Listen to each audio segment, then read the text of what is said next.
अस्सलाम वालेकुम। हमारे चैनल में खुश आमदीद।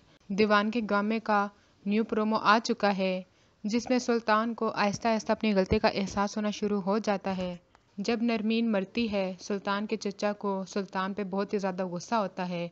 उसको जान से मारने के लिए आ रहा होता है, उस पर फायरिंग करता है, लेकिन गोली जाके उसकी 20 जान को लग जाती है।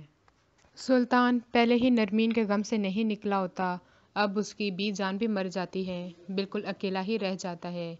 उसके चचा उसको धक्के देकर घर से निकाल देते हैं, लेकिन अपनी बच्ची की खातिर दोबारा घर में आता है।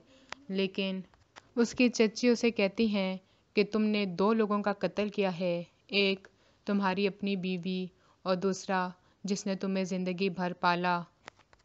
तुमसे वो इतना प्यार करती थी, लेकिन तुमने उनके साथ क्या किया। अब तुम्हारा बच्चे के साथ भी कोई ताल्लुक़ नहीं है, तुम अब उसे ज़िंदगी भर नहीं मिलोगे। वो हाथ जोड़ के उनसे माफ़ी मांगता है, उनकी मिन्नतें करता है, लेकिन वो दोनों उसकी कोई भी बात सुनने के लिए तैयार नहीं होते और चचा उसको अपनी बिजनेस से भी निकाल देता है।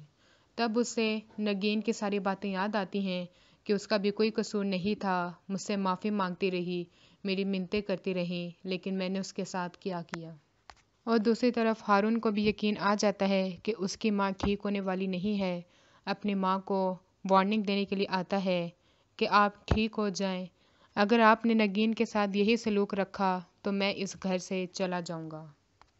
हारून की छोटी बहन का भी रिश्ता तय होना हो रहा होता है, लेकिन उसकी माँ नहीं चाहती कि इस हालत में हारून घर छोड़ के जाए, तो वो वक्ती तौर पर नगीन के साथ अच्छा ताल्लुक़ रख लेती है। अगली विज्ञता के लिए अल्लाह हाफ़िज़।